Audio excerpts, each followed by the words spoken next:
Bold predictions, the final chapter, 31 chapters, and what a run it's been. What a streak, unlike anything even The Undertaker was able to put up.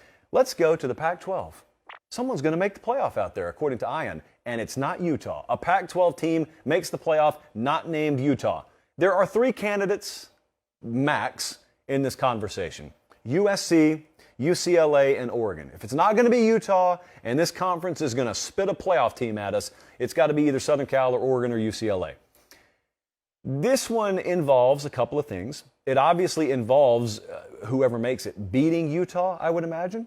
All 3 of them play Utah in the regular season. You may even have to double dip them and beat them in the Pac-12 championship game, or maybe they got you in the regular season and then you return the favor in the Pac-12 championship game. Either way, someone's got to beat them. That's not unrealistic. I just look at who the most balanced team out there is, the most trustworthy team out there is. It's certainly Utah.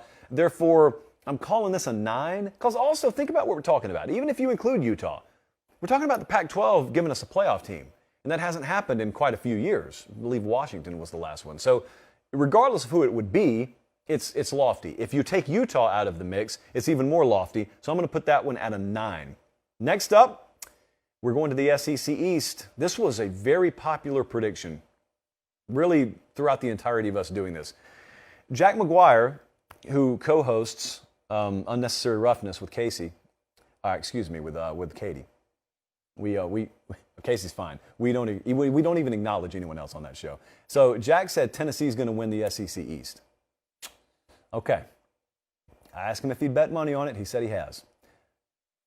I would love to get on board with this. I really would. I put it at an 8.5. There are several reasons why.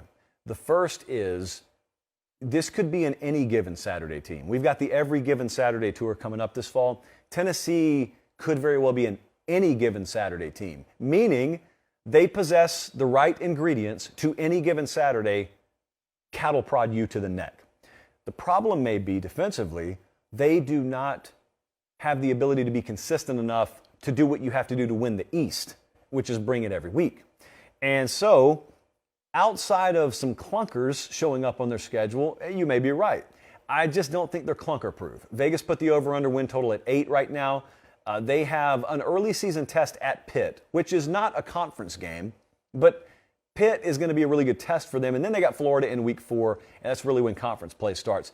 Keep in mind, they've got Bama, Georgia doesn't. They've got Bama, Kentucky doesn't. They've got Bama, Florida doesn't. So they draw the unenviable task of playing Saban and Bama every year. That gets in their way. I know what the path is, okay? You could sell me on this whole Georgia stumbles coming off a national championship year. It's happened before. You could sell me on Will Levis. Kentucky banking disproportionately on a high-level quarterback. When is that going to work out for them? I know how it sounds. I'm just saying some stuff also has to happen on the Tennessee side of things. And I'm not ready to push all those chips in yet. So I'm calling that an 8.5. They also play Kentucky and Georgia back-to-back, if anyone's keeping track on schedule. Let's go to the Big 12. This one got a 9.5. Because this is trying to predict a conference championship matchup, and that's just hard. West Virginia makes it to the Big 12 championship game against Texas. All right, so predicting specific matchups never ends well. JT Daniels, starting quarterback for West Virginia. How many games do you think he's played? We're asking him to play 12 this year. He has played 10 games over the past 3 seasons. I'm not trying to doubt him. I'm just trying to let you know what the odds are here. There are, 10 teams in the Big 12 right now.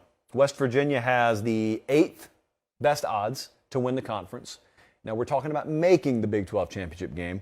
They play 7 straight games to end their season. This is one of those little scheduling quirks that's especially relevant for West Virginia because they've got the longest road trips in the conference. Their shortest road trip in conference play is over 1,000 miles. Welcome to the non-regionality of college football. So starting on October 13th against Baylor, they go Baylor at Texas Tech, TCU at Iowa State, Oklahoma, K-State at Oklahoma State to end the year there. That's tough. It's just tough. Notice I haven't even talked about Texas because I wanted to zero in on West Virginia. Now, I took the over on the win total for West Virginia, but I want to remind you that just basically means they got to make a bowl game. Their over-under win total is 5.5. So I'm a believer in West Virginia exceeding expectation. But they could do that and win 6 games. I don't think they're going to be in the Big 12 championship game. So I called this one a 9.5. Next up, we have 2 ratings on this prediction. First and only time we've done that. Kelly Ford, friend of the program, said Late Kick will pull off a doubleheader and attend 2 games in a single day. Famously, we had an opportunity to do this last year, and I let it slip through our fingertips. We were at the Red River rivalry. I just cussed. We were at the Red River shootout, and we saw that game. This is iJosh footage. I shot this with this little contraption in my hand. And then we had an opportunity. After that game wrapped up, we had hours to spare. We could have driven down to College Station. I was credentialed for both games, and we could have gone to Bama A&M. Bama was favored by 3 touchdowns. I didn't see the need. I got on a plane. I watched A&M upset Alabama somewhere high over Arkansas. And I've regretted it ever since. And so we're looking at the schedule, and we're trying to figure out which Saturday can we make it to 2 games in one day. I'll give you an example. Week 7, Penn State is at Michigan. Presumably, that would be the big noon kickoff on Fox. So if we get that one, and then one of those networks is so kind as to put Wisconsin-Michigan State in the nightcap, we could do that one. There's 63 miles between Ann Arbor and East Lansing. We could make that happen. But it's still a 9 because everything has to pan out right. However, I told you there are 2 ratings on this.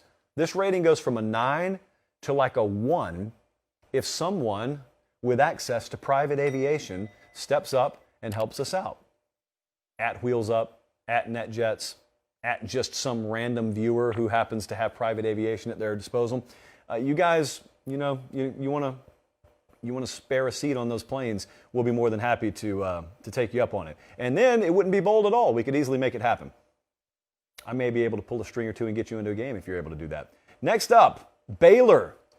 Dare I say my Baylor Bears. Repeating as Big 12 champs. That's what Jackson says. He said Blake Chapin takes Baylor back to the Big 12 title game, and the Bears win it again. Jesse is a Baylor hater. I want to stress producer Jesse, not me. Jesse said this is too bold. I did, and I said it's a 6. I may pick Baylor to win the Big 12. But Jesse does send me a stats and info packet every day, and he was very quick to point out that they are 126th in returning production this year, which is 6th worst in the country.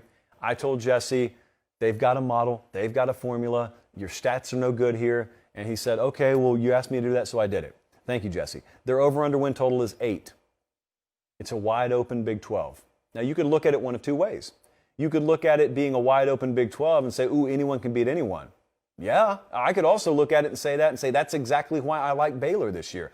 So Baylor repeating as Big 12 champ, I'm not calling it that bold. I'm calling it a 6 because it is that wide open. I don't think it's bold to suggest that any of those top 4 or 5 teams could win it. Now, you get into the West Virginia territory, yeah, it's a little bolder, though not impossible. So I'm calling that a 6.